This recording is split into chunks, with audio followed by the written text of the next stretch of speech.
welcome to the second part of this three-part series of Passport to Your Pelvis.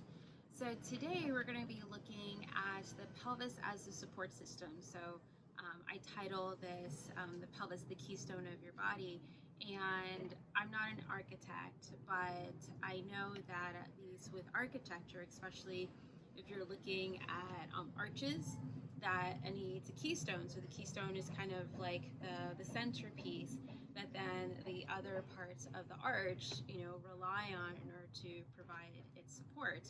And you can kind of see the pelvis as being that.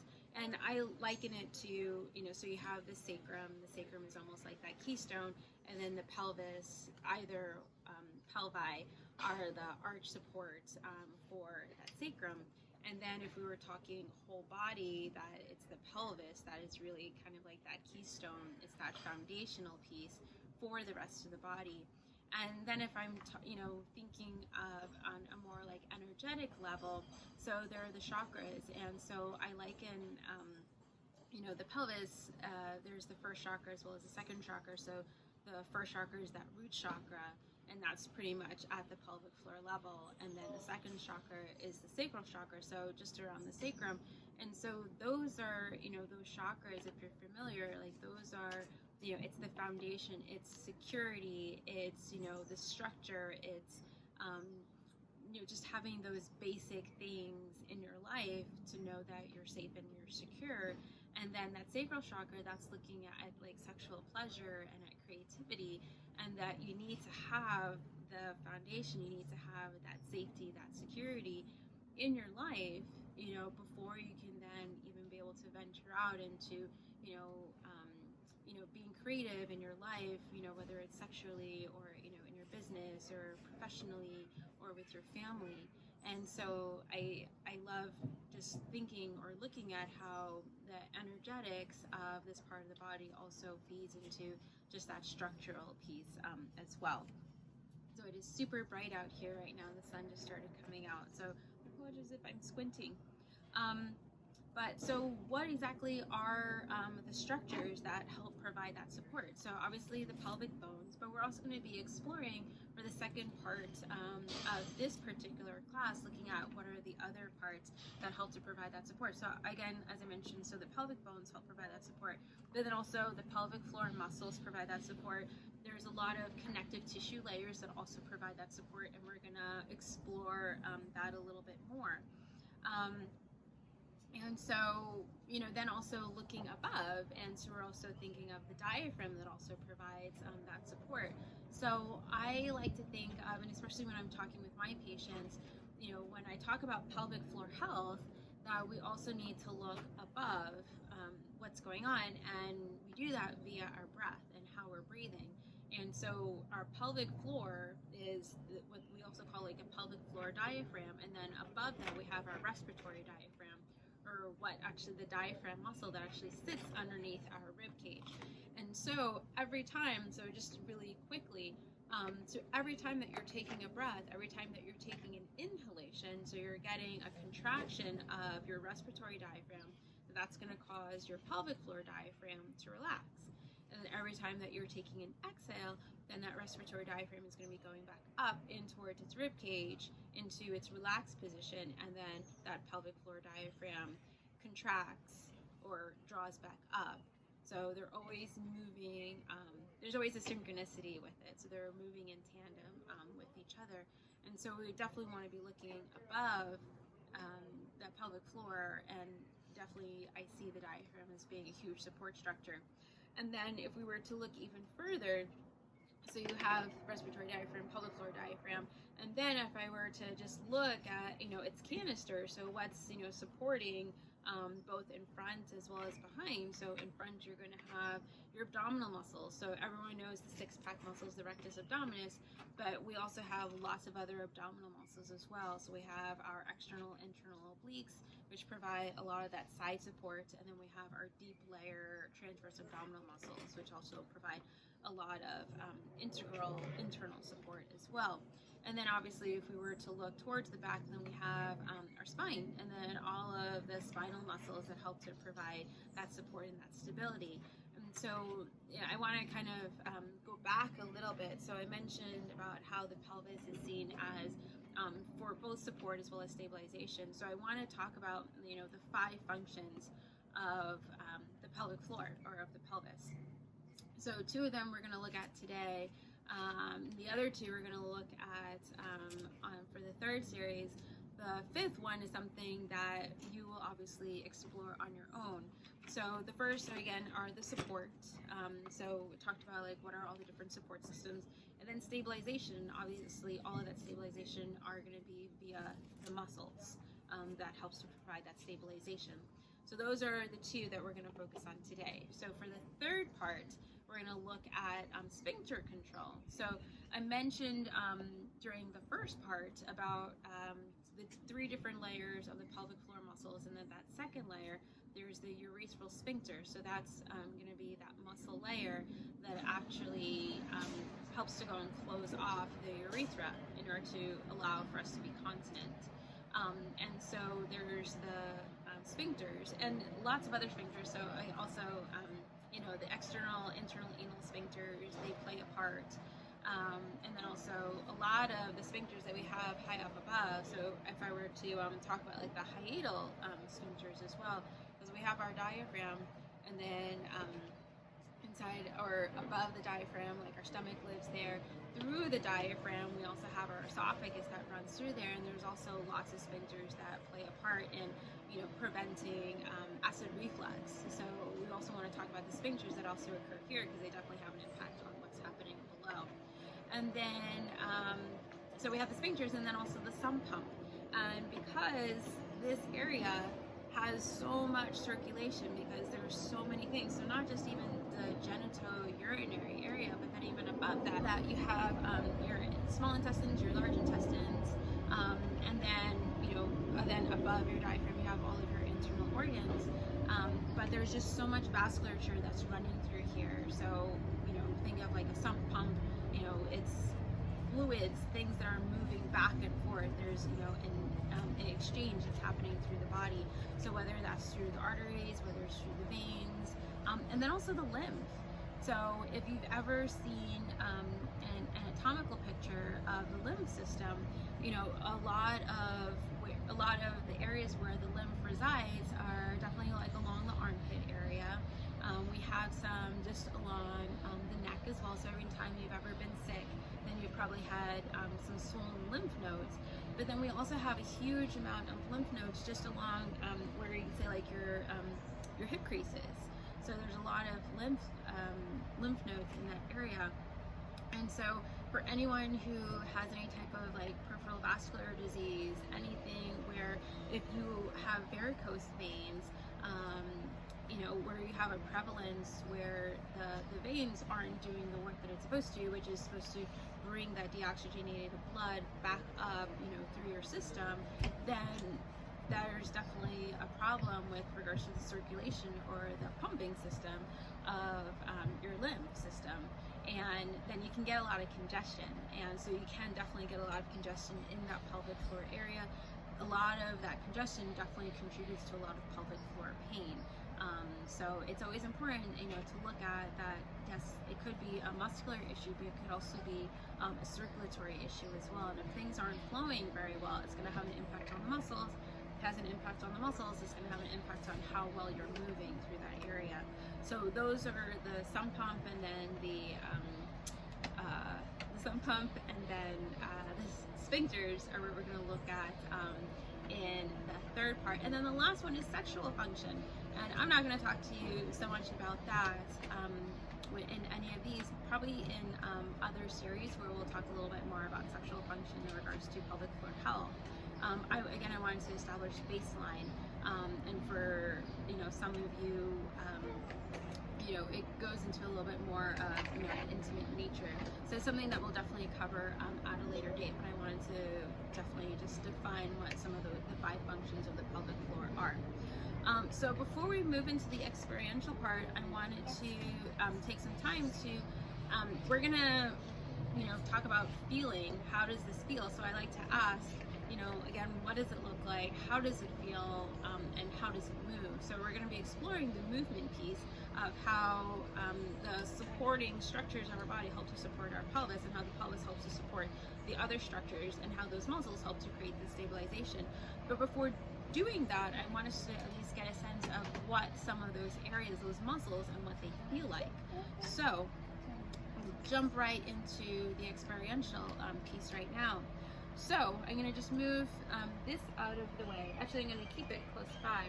But what I would love for you to have, if you don't have something available, I'm a big proponent of yoga tune-up massage therapy balls. I, as a former yoga teacher, taught a lot of yoga tune-up, and as a physical therapist, I definitely use yoga tune-up therapy balls with my patients, and find them to be a high value, high level tool for patients to use, especially when it comes to the self-massage, self-exploration. As you're listening to this, so if you have access to something like this, then that would be great to go and pull that out. Now, if you don't, then if you have tennis balls around, that can be a great thing for you to at least start with. But you're going to definitely feel the difference between using the yoga tune-up balls compared to the tennis balls. So using tennis balls, and then if you like what you feel and realize like I need to, get a little bit more depth, with this work, then I would highly recommend getting the yoga tune-up massage therapy balls. So I have 3 different balls with me. So I have the classic, which are going to be in the tote. We're going to use one of them to do a little bit of some exploration in a particular part of the body. And then I also have what's the alpha ball, so it's a little bit bigger, and we're going to use that to explore some of the glute muscles. And then lastly, I have this gorgeous ball. So the gorgeous ball is going to be great to use to explore a little bit of diaphragm tension, as well as abdominal tension as well. So if you can, take a brief pause, just so you can grab those. If you don't have a gorgeous ball with you, if you have kids around and you have like one of those inflatable toys or balls, then that can work. You can also use a rolled up towel. It's not gonna move or slide and glide as much, but it's at least something for you to explore and try with. So we'll take a moment and have you grab those things.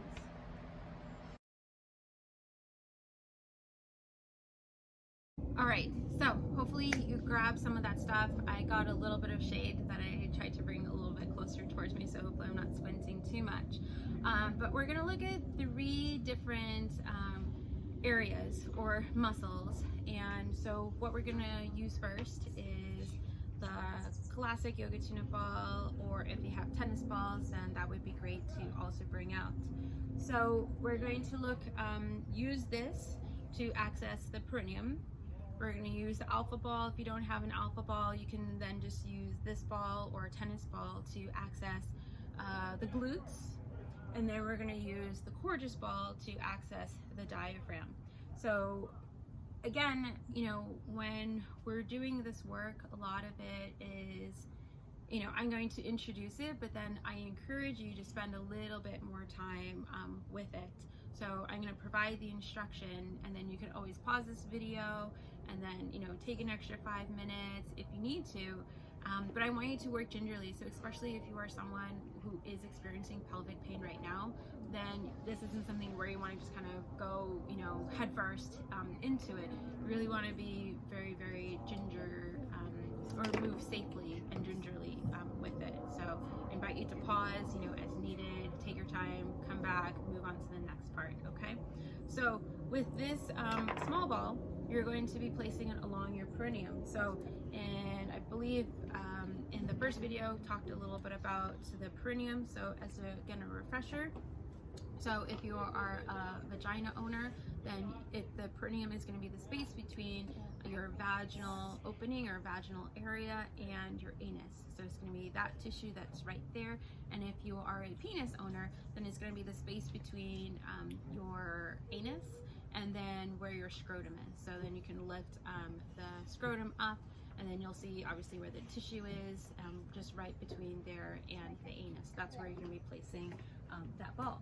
So you can, I would actually prefer that you start off in a sitting position. I'm going to actually position myself here so I can be under the shade a little bit, so hopefully you can still see. So I'm going to place this ball, I'm going to put it under, And so you'll know that you're in the right spot, so it didn't feel too awkward. So either if you know that if it's in the anus, it might feel a little bit uncomfortable. If you're a vagina owner, then if it's around the vulva area or vaginal opening, might feel a little bit uncomfortable. So you want to just find that sweet spot. And again, just to bring this out, so that if you have that ball there, it's pretty much being sandwiched in between your two ischial tuberosities. So again, that can be another nice cue as to where the ball should be placed. So you can feel, just put your hands underneath your butt, feel for your ischial tuberosity. That ball is pretty much going to be sandwiched in between those two spaces. So then from there, you can play with what we did earlier in the first part, playing with anterior and posterior pelvic tilts. So we're just going to be tilting your pelvis back and forth. And so lots of things. Again, this can even be, as we talked about in part 1, you're establishing your baseline, but you're also feeling a sense of some of those muscular supports for your pelvis. So noticing, right side, left side, front, back, where you might be having some areas of tenderness. Then you can allow yourself just to kind of shift over to one side and then towards the other. So for me, I tend to have a lot more tightness, tenderness along the left side of my pelvic floor muscles.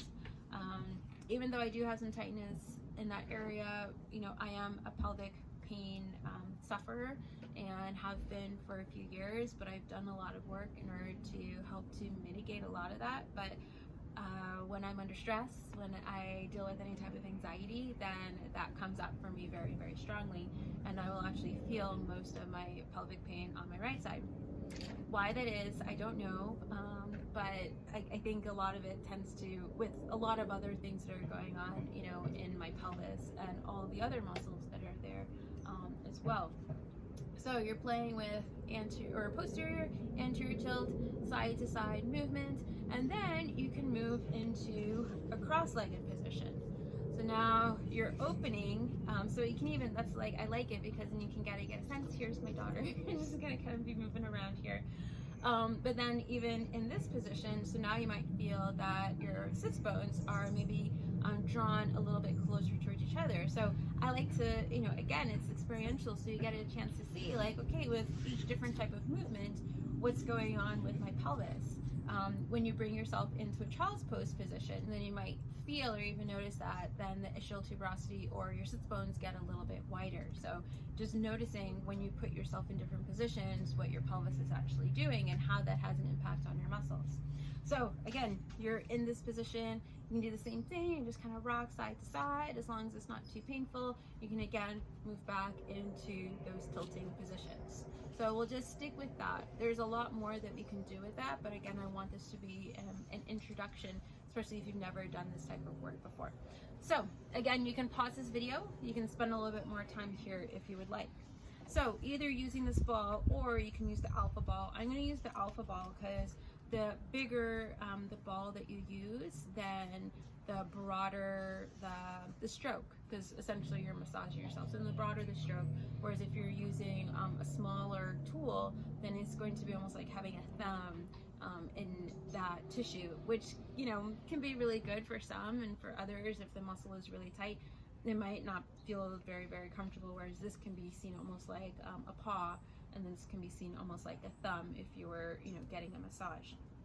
So I'm just going to put this away, and then what we're going to do is we're going to be lying on our back. I'm going to lie on my back. Hopefully you can still see. Okay, so we're going to lie on our back, and you're going to have your alpha ball, or you're going to have your tennis ball, and we're going to start off with just lifting the hips up. You're going to just do a little bit of a bridge. You're going to take the ball and place it underneath. I'm placing it underneath my left butt cheek. You can do it underneath your right. You're going to be doing both sides. I'm just going to be showing one side so that way you can see. I'll lift my shirt up so that way you can also see what I'm doing. And so now we're going to be exploring. Again, we're talking about feels. So we're going to feel what a lot of those muscles feel like as you're moving your hips side to side. So essentially those muscles, or the ball, is going to be moving from the sacrum, or you can think like just along the SI joint, and then moving all the way out to the side. And you think of it almost like getting towards your greater trochanter, so where that hip would be placed. So it's going to be moving side to side and just noticing where you might be having some tension. And then you can allow it to make broad strokes a little bit further down, maybe towards your ischial tuberosity, because obviously we have lots of muscles that sit in this area. We have our glute max, we have our glute minimus.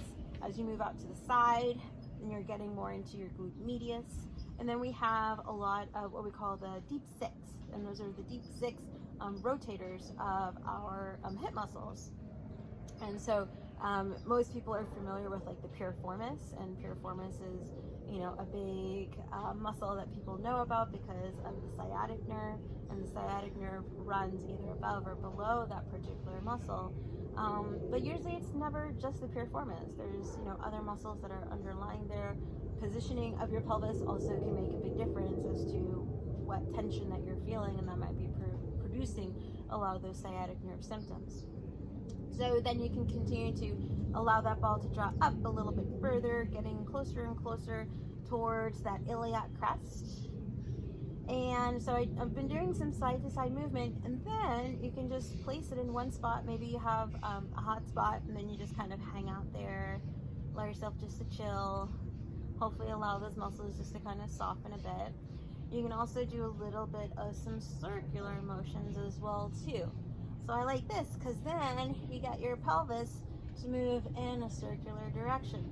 If you have really tight hips, you're not able to do this, this is a great way to start getting more fluidity through your pelvis, okay? So you can circulate clockwise, counterclockwise. You can spend a little bit of some time there. Last thing I'm going to show before we move on to the third muscle we're going to explore is that if you're on this left hip, then you're going to allow that left leg to drop open. So right now, when we're here, the muscle is in a, I would say, a fairly neutral position. It's neither like super stretched out or contracted.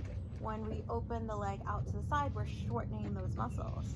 So that's gonna be a very different sensation. Then you can either, again, hold there, again, allow your body just to move side to side.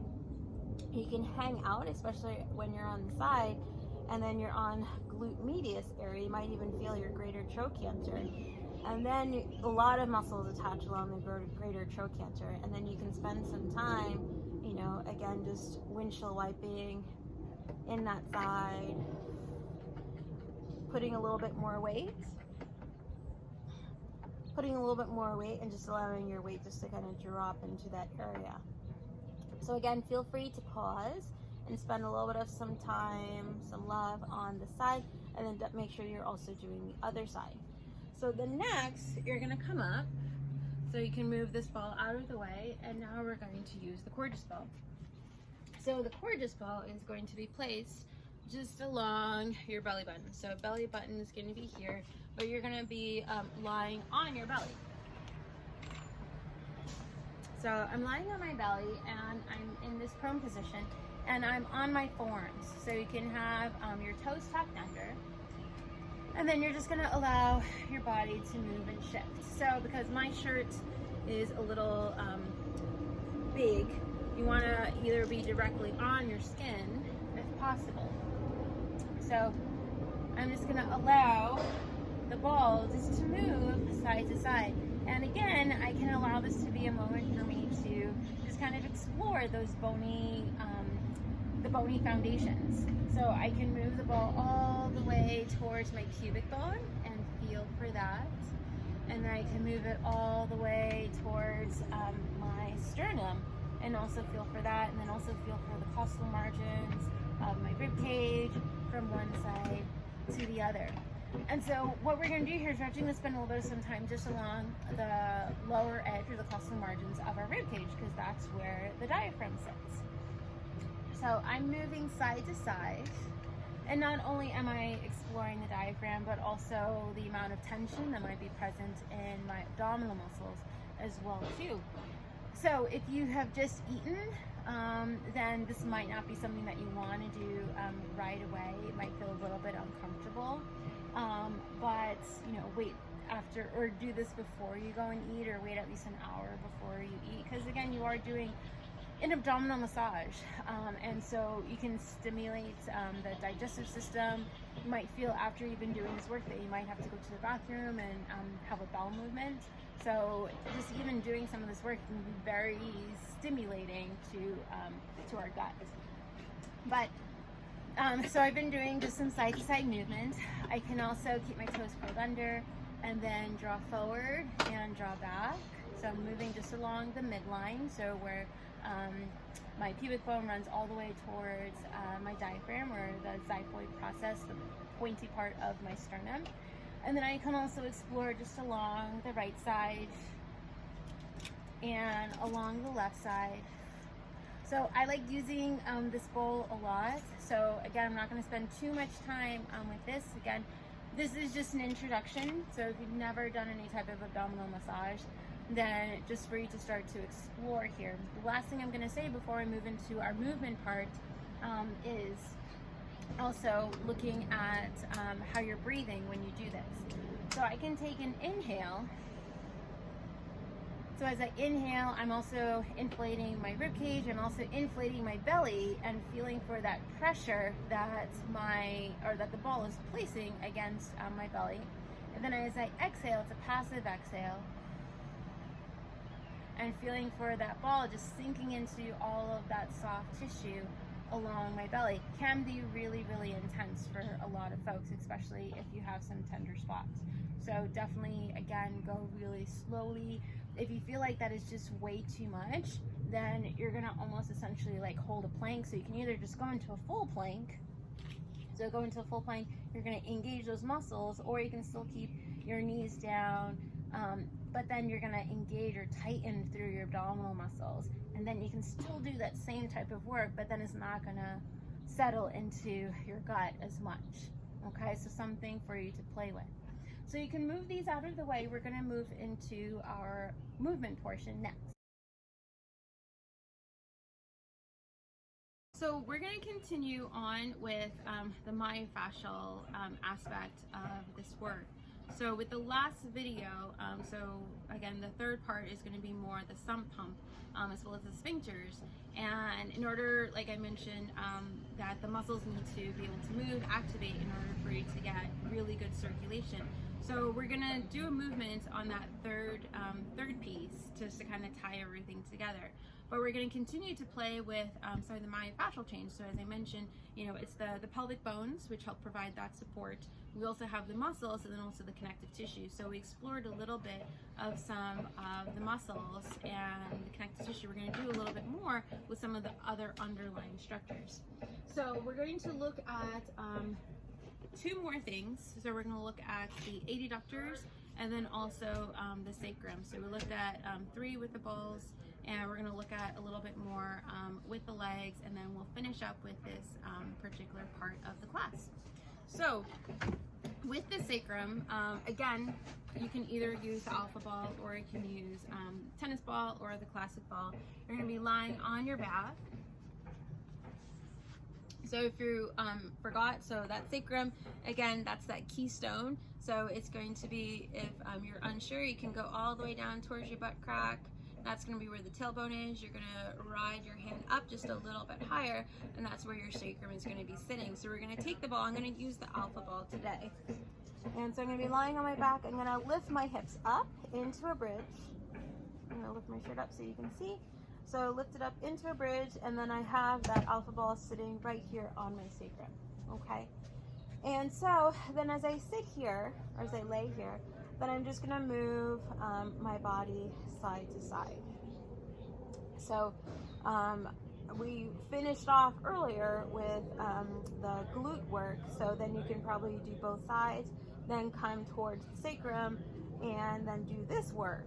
Okay, so with the sacrum, there's lots of connective tissues, there's lots of ligaments that sit in this area, and then that feed out, on either side of our pelvis, that help to create that support structure for our pelvis. So it's important for you to make sure that this area definitely gets a little bit of some touch, some love. this is also an area that I see a lot of congestion with a lot of the patients that I see, especially with low back, with hip issues. This area tends to actually be kind of puffy, and so that shouldn't be the case. So for me, that tells me that there's definitely some type of congestion in that area, that things just aren't moving very well. So doing this work can be really, really tender for some folks. Like for me, I would say it's like pretty mild. I haven't done this work in quite a while. I've been doing a lot of glute work lately, but not a lot of myofascial release. And so I find this pretty mild. For others, it might be a little bit more intense. But all I'm doing, I call it just kind of like a sacral scrubbing. So it can move really fast, where you can just kind of move your hips, you know, side to side as you do it, moving up and down, making sure that you don't get towards your tailbone. Making sure that you don't get towards your tailbone. You can move it up and down, so your head will just kind of nod back and forth. And then you're moving a little bit towards the left, move a little bit to the right. And then you can also allow it just to kind of zigzag pattern up and down along the length of your sacrum. And then you can release it back down. You just feel that difference. Like it might feel as if like everything, the sacrum, the hips, they just feel a little, I wouldn't say lighter, but they just feel more grounded. They feel more connected towards the ground. So the last thing that we're going to look at are going to be the adductors, so those inner thigh muscles. So again, I like to use this ball, and I'm going to bring a block. So if you have a block handy, definitely go ahead and grab that. I'm going to be facing my right side. So my right side is what you're going to see. So you're going to have this block here. I'm going to be lying on my belly, and then I'm going to prop myself so that way I'm kind of lying on my left side, and then this right leg is going to be bent, and then I'm going to bring this block here so it's just a little bit closer. And then this ball, again, it could be the alpha ball, it could be the tennis ball that you're using. You're gonna sandwich this ball with this top leg and with the block, okay? And so I have the block in this long side position. And so as I'm here, I'm gonna just start to move my leg up and down. So I'm just cross fibering along the adductors. And this can feel very, very tender for some folks. With the adductors, so it's a muscle that runs along the inner part of your thigh, has attachments all the way to your pubic bone. There's actually several muscles that are there, so it's not just one muscle, but it's a group of muscles. Though you have some muscles that are pretty short, that are long, that have attachments along the pubic bone, and then you have longer muscles that have attachments all the way down to just right above your knee joint. So they can feel really, really tender as you get a little bit closer towards your knee. So I'm just doing this cross fibering, so that is a really great movement you can do. And then I'm also going along the length of that muscle. So going instead of in a more horizontal rather than vertical position. So you can play with both of those movements. And then you can work with movements. So now I'm going to keep this stacked, and then I'm going to straighten that leg out. Okay, so now I'm creating a little bit of some mobilization with this. So, because right now in this particular position, this muscle isn't necessarily, I guess you would say it is pretty lengthened just because of the position that it's in, but you're definitely going to feel a little bit more lengthening as you work on straightening that leg and bring yourself into knee extension, okay? So those are 3 movements that you can play with. So again, I'm cross fibering this tissue, and then I'm working along the length of that muscle, and then I'm holding in a static position, and then I mobilize and extend that leg.